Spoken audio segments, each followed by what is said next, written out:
As videoaulas são uma adaptação das atividades do projeto de assistência técnica a pescadores artesanais e aquicultores familiares nos territórios do Litoral Sul, Costa do Descobrimento e Extremo Sul da Bahia, executado pela Humana Brasil em parceria com a Bahia Pesca por meio da SEAGRE, Secretaria da Agricultura, Pecuária, Irrigação, Pesca e Aquicultura do Governo do Estado da Bahia. Vamos para a nossa videoaula de hoje. Olá, tudo bom? Meu nome é Nelson Brasil, sou técnico da Humana Brasil. Estamos hoje aqui para trabalhar um videocurso chamado Segurança Alimentar e Nutricional. Faz parte do programa de assistência técnica e extensão rural, parceria da Bahia Pesca com a Humana Brasil, e atendendo as comunidades de pescadores e marisqueiras dos territórios do Litoral Sul, Costa do Descobrimento e Extremo Sul. Tá? Então hoje a nossa temática, como falei, é segurança alimentar e nutricional. Vamos abordar alguns pontos importantes em função da nossa realidade. Ok? Então, a primeira coisa que nós poderíamos estar abordando no momento seria o conceito, ou pelo menos o que nós entendemos a respeito de qualidade de vida. Tá? Essa é uma questão muito importante para nós iniciarmos nossa conversa. E nós entendemos que a qualidade de vida ela tem vários fatores que influenciam, né? A espiritualidade, o lazer, famílias e amigos, o ambiente onde a pessoa vive, trabalha, educação, tudo isso, né, em conjunto contribui para que o cidadão, né, a cidadã possa ter uma qualidade de vida boa ou não tão boa. E um dos fatores importantíssimos para essa qualidade de vida seria a questão da saúde. Né? Lógico que sem saúde não existe qualidade de vida. Então deixei por último para estar abordando esse tema, que é o tema que daqui para frente a gente vai tocar mais no assunto. Tá? Então, segundo o SUS, a saúde seria o conjunto das condições de alimentação, habitação, educação, renda, meio ambiente, trabalho, transporte, emprego, lazer, liberdade, acesso e posse da terra e acesso a serviços de saúde como condições necessárias para se garantir a própria saúde. Tá?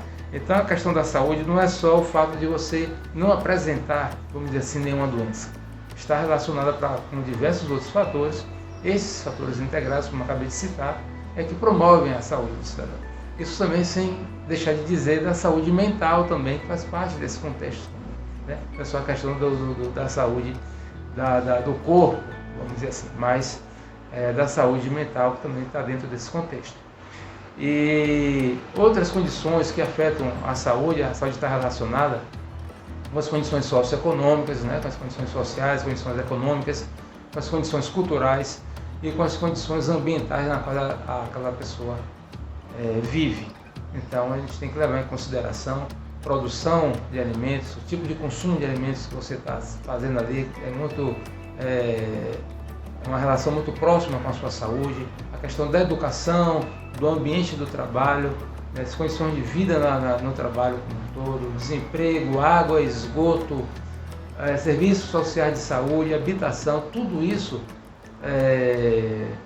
interfere na questão da saúde do cidadão. Né? O estilo de vida do indivíduo, a idade, o sexo, os fatores hereditários, tudo isso tem uma contribuição. Então a saúde não é só o fato da pessoa não apresentar algum diagnóstico, algum sintoma de doença. Ok? Então, em função disso, nós vamos falar um pouco aqui a respeito de direito humano à alimentação. Tá? A ONU, em um dos seus materiais publicados no ano 2000, ela faz um comentário dizendo que o direito à alimentação adequada é inseparável da justiça social, necessitando da adoção de políticas econômicas, ambientais e sociais. Então ela está querendo dizer aqui que não existe uma situação de um direito à alimentação separada das condições políticas, econômicas, sociais e ambientais. Todo mundo tem que entender que a alimentação está relacionada com esses pontos. Né? E isso se faz na esfera nacional, na esfera internacional, né, como uma proposta para a eliminação da pobreza, né, e da realização de direitos humanos para todos.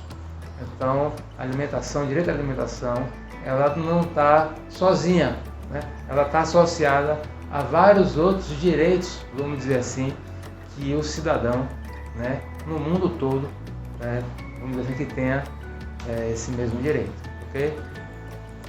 Mas infelizmente nós temos também, no mundo como um todo, a violação do direito humano à alimentação.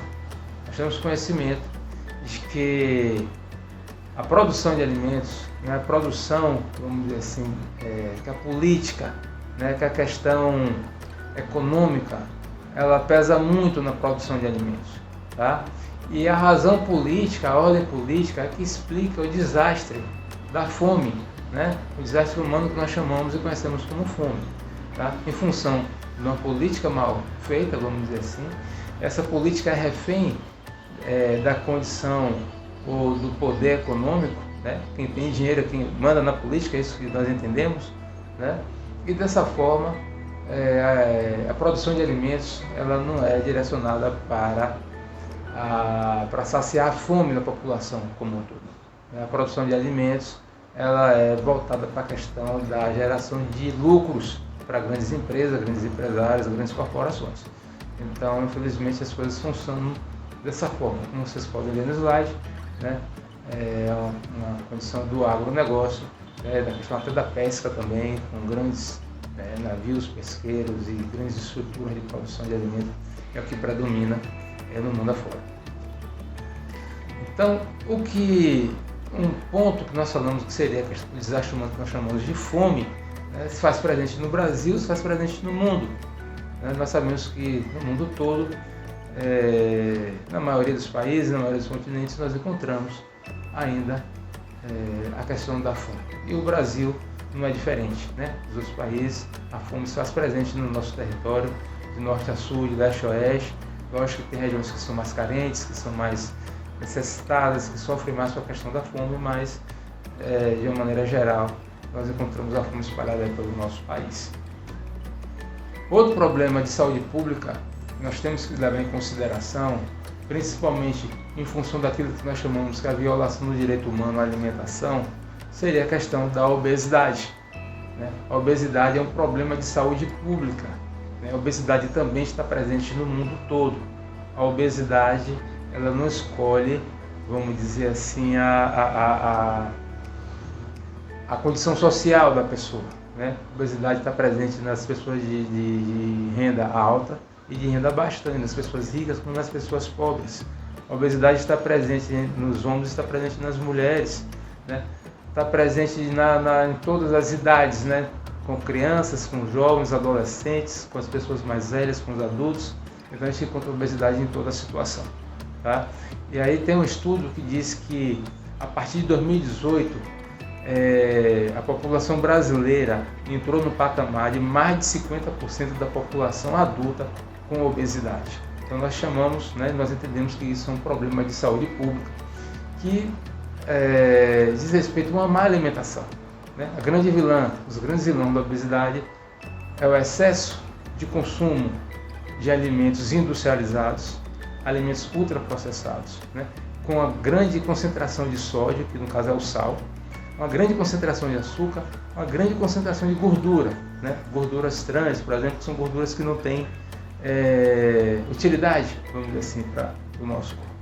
Então, a falta de ferro, a falta de vitamina, tudo isso nessa alimentação leva a uma questão de uma alimentação totalmente descontrolada, desregulada e desbalanceada, e essa nutrição acaba que provoca a obesidade. É uma situação muito grave que a gente observa por aí. Então, tem a questão da fome, tem a falta de alimento e a questão da obesidade, uma situação onde nós entendemos que é uma alimentação mal feita. Tá? Então, bem, nós entendemos que isso, a fome e a obesidade, nós podemos chamar de insegurança alimentar. E no mundo está presente essa insegurança alimentar, em vários países, em vários locais diferentes. Tá? Então a pobreza é o grande fator, vamos dizer assim, que leva a essa questão da insegurança alimentar. Porque existe uma concentração de renda para uma minoria de pessoas e a grande maioria das pessoas vive numa zona de pobreza. Então essa pobreza resulta na questão de insegurança alimentar. A própria estruturação do sistema de produção de alimentos beneficia o agronegócio, né? E aí essa indústria e a indústria de alimentos também.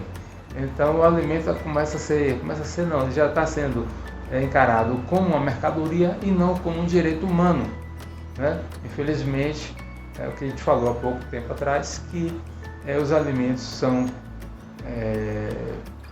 produzidos numa situação onde se pensa mais no lucro do que na condição de estar se saciando a fome da população, do mundo como um todo, tá? Consequências da modernização da agricultura, e aqui a gente pode estar falando também a respeito da pesca também, em função, vamos dizer assim, dessa modernização, acaba que vem as condições de segurança alimentar também. Então a pobreza no campo, né, o afastamento das pessoas do campo para trabalhar na cidade, dos jovens principalmente, é uma situação que vamos chamar de consequência, né, da insegurança alimentar. A contaminação de alimentos, a contaminação do meio ambiente, a gente observa isso na produção de alimentos com agrotóxicos. A gente viu recentemente derramamento de óleo nas nossas praias, nos nossos manguezais, né, contaminando os peixes, os crustáceos. Então, é um ambiente como um todo, lógico, né?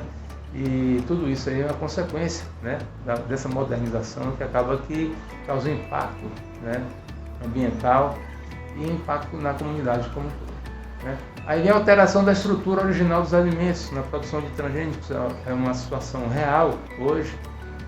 As mudanças climáticas, né, que está aí para todo mundo ver, então afeta a agricultura, afeta a pesca também, né? A gente observa hoje que existem problemas sérios com os corais na costa brasileira, estão morrendo por conta do aquecimento global, e lógico que os corais estão morrendo, os peixes somem daquele local também.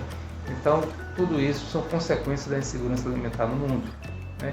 E por fim, a gente pode dizer das mudanças nas práticas alimentares e no modo de vida no campo e na cidade, né? As pessoas estão começando a consumir mais produtos, já estão consumindo muitos produtos industrializados e estão deixando de consumir produtos in natura, produtos que não são processados, né?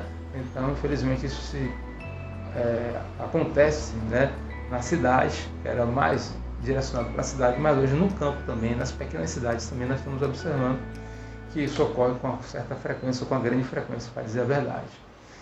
O sistema alimentar, né, moderno, hoje, está baseado no modelo de exportação, né, e na industrialização dos alimentos. Então vocês podem ver aí na imagem, né, que hoje existe uma diminuição da diversidade de alimentos consumidos. A maioria dos alimentos consumidos, né, a gente observa que muitas vezes são alimentos industrializados. A gente vê o consumo excessivo de biscoitos, de refrigerantes, de embutidos como os presuntos, os salames, as mortadelas, esse tipo de alimento que não é nada bom. O consumo hoje está direcionado ao mercado para o abastecimento das cidades. São os supermercados onde se colocam os produtos industrializados. As feiras estão ficando cada vez mais fracas, vamos dizer assim, e a valorização, né, do consumo de alimentos in natura, como frutas, hortaliças, legumes integrais, está sendo cada dia mais, vamos dizer assim, deixado de lado. As pessoas estão deixando de consumir esses alimentos saudáveis e estão consumindo alimentos não saudáveis, alimentos industrializados, mais uma vez a gente repete, né?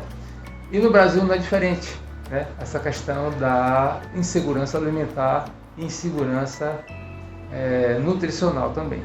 No Brasil existe um processo histórico, né, do latifúndio, ou seja, de grandes propriedades agrícolas, rurais, né, de um único dono, vamos dizer assim, e a questão do cultivo da monocultura, ou seja, de uma única cultura, onde não se pensa na questão da produção de alimentos para alimentação, e sim para exportação. Isso já começou com a cana-de-açúcar lá atrás, no começo da história do país, onde esse açúcar, ou da cana-de-açúcar, era transformado em açúcar e exportação, né, para exportação. Então, infelizmente, o Brasil veio por esse caminho, melhorou em alguns aspectos, em determinado momento da sua história, mas retrocedeu, né? Infelizmente, a gente vai chegar nesse ponto daqui a alguns minutos, né? E a alimentação e nutrição dos brasileiros é considerada como uma questão secundária para os governos, né? Não é uma questão de prioridade. A prioridade para o governo seria aquela produção de alimentos que gera renda, né? Tanto para as empresas, para as grandes corporações no qual são produzidos esses alimentos, como para o próprio governo, né? Que ganha muitas vezes com impostos também. Tá? E o grande problema também seria a desigualdade social, né? Aquela história que nós falamos da grande concentração de renda na mão de poucas pessoas, né? Uma grande maioria pobre e uma pequena, né? Uma minoria muito rica. Isso causa uma insegurança alimentar também no nosso país. Então a gente pode dizer que existem algumas causas, né, da insegurança alimentar no mundo, né, como um todo, não só no Brasil. E a gente pode citar a degradação ambiental, como nós já tínhamos falado, é o abandono da prática da produção para autoconsumo. As pessoas no campo não estão mais produzindo para se alimentar. Muitas vezes quem está no campo prefere comprar um frango congelado na cidade do que criar a sua galinha no quintal, né? Existe um problema sério de contaminação do ambiente com agrotóxicos, né? A gente falou também da contaminação com o ambiente de praias, por exemplo, e de manguezais através de esgoto doméstico, uma questão muito comum. Os agricultores, pescadores, marisqueiras não são valorizados da forma que deveriam ser valorizados, né? E muitas dessas famílias acabam perdendo seus jovens, se direcionando para a cidade, muitas vezes quando são de cidades menores, por conta da falta de condição de trabalho, a falta de condição de reconhecimento, né? Como pescador, como marisqueira, como agricultor. Então muitas vezes os jovens desistem, né, de seguir aquilo que o pai ensinou a vida toda para tentar uma outra condição na cidade, trabalhando em uma outra situação, tá? E tudo isso leva ao aumento do consumo de alimentos industrializados, que é uma outra causa também, né? E esse consumo de alimentos industrializados, lógico, leva à questão da obesidade, aquilo que a gente já vem falando, que estudos vêm dizendo que a obesidade a cada década vem aumentando no Brasil e no mundo. Aquilo que eu disse que em 2018 já se tinha uma confirmação que mais de 50% da população adulta brasileira estava em condições de obesidade e sobrepeso. E as condições da insegurança alimentar pode ser considerada principalmente o empobrecimento da dieta, a desnutrição, a monotonia alimentar, ou seja, todo dia está praticamente comendo a mesma coisa, né? A contaminação de alimentos, a transformação na sua constituição original, que é a questão hoje da produção de produtos transgênicos, tá? Isso pode chegar, inclusive, se não já chegou, na produção de piscicultura, né? Às vezes pode acontecer também isso na produção de animais também, a gente fala de vegetais, mas animais isso não é possível. O abandono de práticas alimentares tradicionais, regionais e de referência cultural. Ou seja, muitas famílias estão deixando de se alimentar, muitos jovens, principalmente, daquilo que era uma questão cultural do seu local, alimentos locais e, lógico, buscando alimentos que vêm de fora, principalmente os alimentos industrializados. Então, esse abandono dessas práticas alimentares tradicionais e regionais é consequência da insegurança alimentar, né? E, lógico, que o aumento de doenças, né? Aí nós falamos de obesidade, podemos falar de hipertensão, diabetes, intoxicações por agrotóxicos, intoxicação por contaminação em peixes e em crustáceos, que a gente entende que isso acontece. Inclusive hoje a gente observa um caso que tem sido difundido muito na mídia, a gente precisa entender melhor essa situação, mas na verdade já é algo muito preocupante. A gente entende que faz parte desse desequilíbrio, vamos dizer assim, ambiental. Infertilidade, câncer, carências nutricionais, então são várias as doenças que diz respeito a essa insegurança alimentar, ok? E aí nós voltamos a falar do direito humano à alimentação, tá? Que é uma responsabilidade do Estado, por dois caminhos, vamos dizer assim, mas não são dois caminhos separados que tem que andar juntos, né? O primeiro seria o direito de todo cidadão ter o direito de estar livre da fome e da má nutrição. Então esse é um caminho, é a questão de realmente a gente não ter fome. O Estado tem que criar políticas para que isso não aconteça. E o direito de uma alimentação adequada, né? É garantir alimento e é garantir alimento de qualidade, porque o alimento de má qualidade também leva a uma questão de adoecimento, como a gente acabou de ver. Então são esses dois caminhos, né, de responsabilidade do Estado de procurar criar políticas que possam estar favorecendo a exterminação da fome e favorecendo uma alimentação mais saudável para todos, ok? Para que isso aconteça, é necessário que, além dessas duas questões que a gente colocou sejam realizadas, é importante também a realização de outros direitos humanos. A gente fala de educação, de acesso à saúde, de acesso a trabalho, a renda, né, a emprego, né, a habitação.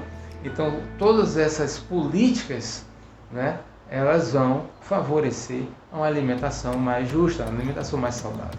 Tá? Não pode se separar a alimentação dessas outras condições, porque depende muito da renda, depende muito da qualidade de vida, daquilo que a gente vinha falando lá no começo, para que a população, para que as pessoas sejam favorecidas com uma alimentação de boa qualidade. Então, o Estado é responsável, sim, por estar criando as políticas que possam estar favorecendo a alimentação de boa qualidade entre as pessoas. E aí nós entramos agora nesse próximo slide aqui, que fala de segurança alimentar e nutricional. Tá? A Lei Federal de 2006, 11.346, diz que segurança alimentar e nutricional é a realização do direito de todos ao acesso regular e permanente de alimentos, né, a alimentos de qualidade e em quantidade suficiente. Então a lei diz que todos têm que ter, né, de forma regular e permanente, alimentos de qualidade e em quantidade suficiente. Mas que isso não comprometa o acesso às outras necessidades essenciais. Tá? A gente não pode nunca esquecer, né, o fato de você ter acesso à alimentação, mas a gente tem que ter acesso à saúde, tem que ter acesso à educação, tem que ter acesso à moradia, tem que ter acesso a trabalho. Né? Então tudo isso faz parte dessa questão que nós chamamos de segurança alimentar e nutricional. Tá?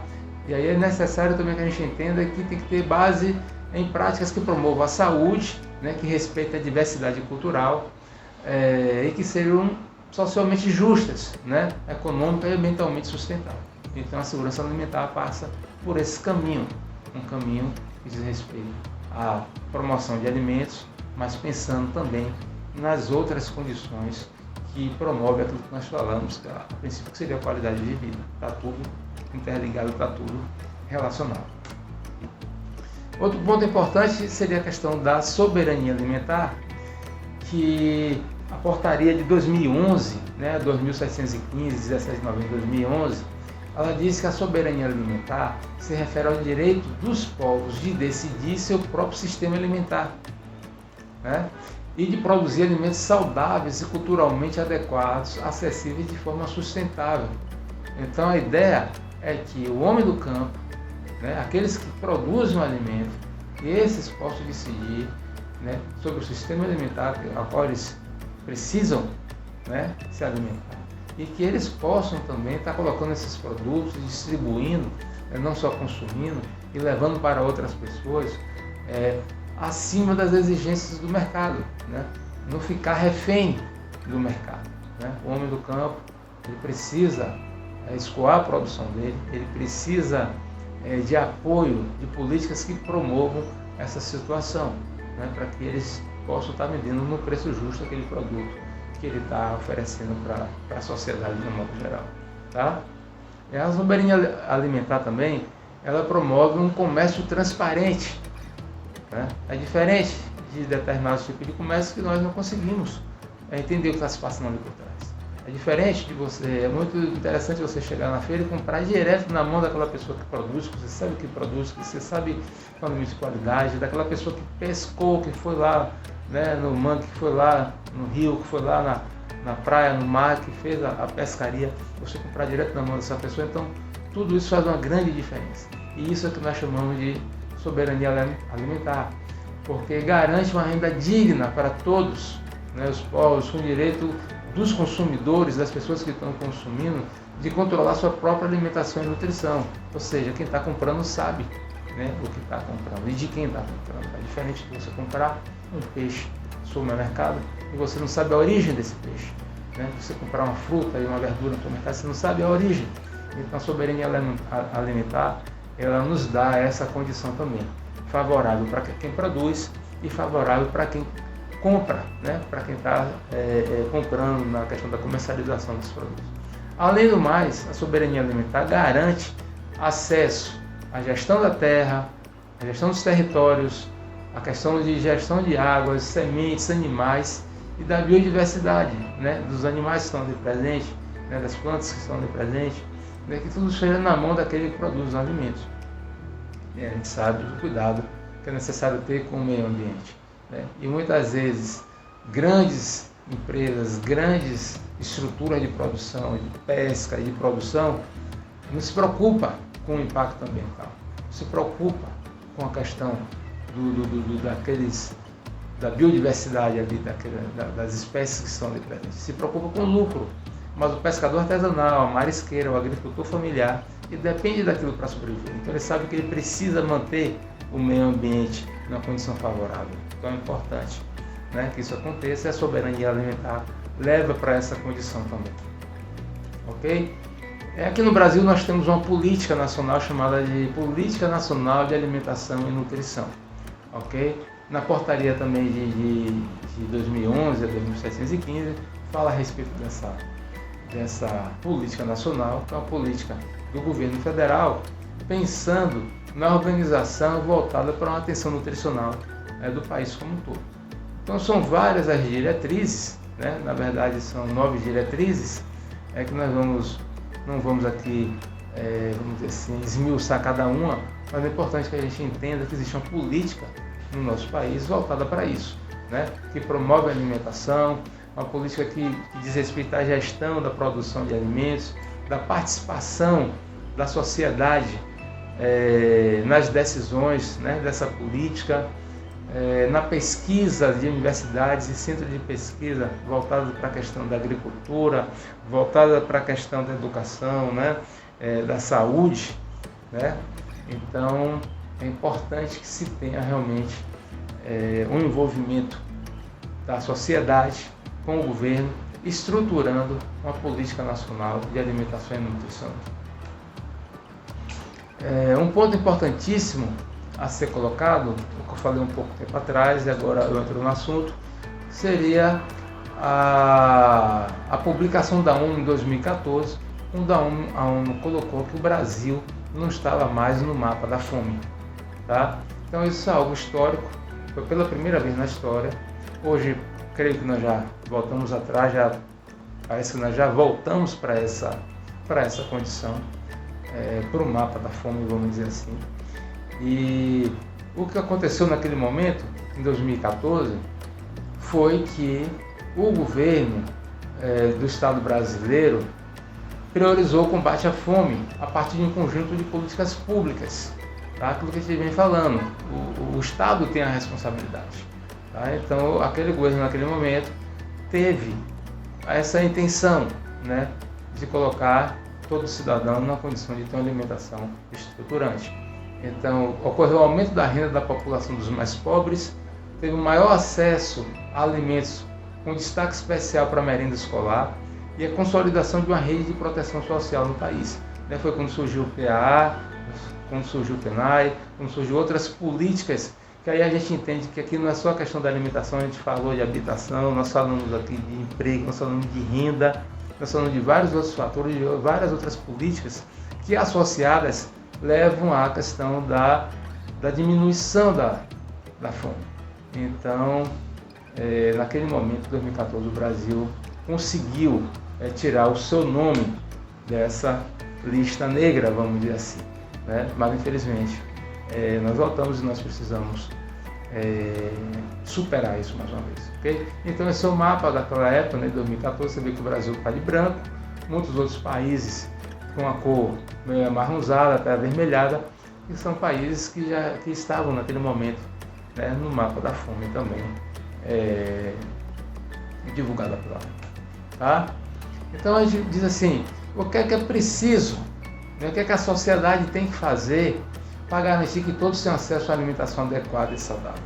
Tá? 3 pontos são importantes. O primeiro ponto é a soberania e a segurança alimentar nutricional no nível municipal, no nível estadual e no nível nacional. Tá? Então, as secretarias municipais de saúde, as secretarias estaduais de saúde, o Ministério de Saúde, todos têm que ter políticas, né? E aí parte talvez de cima para baixo, não sei, do Ministério, passando pelas secretarias, para que sejam políticas que alcancem realmente a população, aqueles que estão nos lugares inclusive mais distantes, né? Então essa soberania passa por esse contexto onde existe uma integração entre governo municipal, estadual e federal, tá? É necessário também que se tenha como segundo ponto aqui o resgate da alimentação como um aspecto importante no contexto de vida das pessoas, no plano pessoal e familiar, porque muitas das pessoas hoje não valorizam a alimentação da forma que deveria, né? Muitas vezes a pessoa troca uma alimentação saudável por um pastel na rua, por um copo de refrigerante ou de suco, alguma coisa desse tipo, um suco de caixinha, e esquece ou não tem condições, muitas vezes, se tem, às vezes não valoriza, de sentar na mesa para almoçar com a família, né? E esse resgatar essa alimentação como uma questão super importante dentro da questão não só pessoal, mas como familiar também, é importante que se resgate para que a gente possa ter acesso a uma alimentação mais saudável, tá? E por fim a gente fala aqui no terceiro ponto da soberania e segurança alimentar a nível de comunidade, né? A nível familiar e a nível individual. É necessário que isso seja levado em consideração. Então, para que isso aconteça, né, para que essa soberania a nível comunitário, a nível familiar, individual aconteça, é importante que nós tomemos de volta a produção de alimentos para autoconsumo, né, e de subsistência. Isso tem sido abandonado ao longo dos anos. Então é necessário que as pessoas estejam no campo, entendam que é importante se produzir alimentos para seu autoconsumo, melhor do que estar comprando produtos industrializados, né? Isso é possível através das hortas nos quintais produtivos, isso é possível através de hortas individuais, hortas coletivas, né? Isso promove a soberania alimentar, essa produção sua própria de alimentos, né? Facilita a preparação de alimentos, né? Enriquece a mesa com a variedade de sabores e de alimentos. É uma importante fonte de vitaminas e sais minerais, né? Inclusive de propriedades medicinais também. E também promove uma questão de terapia ocupacional, né? Entre outros pontos positivos. Então, são os aspectos que têm que ser levados em consideração dentro das comunidades, né? Dentro das famílias, principalmente as que vivem no campo, né? Isso eu falo para pescadores e marisqueiras também, lógico, obviamente que nossa vida é direcionada para pescadores e marisqueiras, para que entendam que essa produção de alimentos é importante, né? Para se manter uma soberania alimentar, para se manter uma segurança alimentar e nutricional, sabendo também que existe uma responsabilidade muito grande do Estado, né? Do governo também, mas nós temos que fazer a nossa parte também, tá? Então a gente fica por aqui, eu agradeço pela atenção. Meu nome é Nelson, como eu falei no início, sou engenheiro agrônomo, trabalho na Humana Brasil e estamos à disposição inclusive para discutir, para tirar dúvidas. Quem queira estar mandando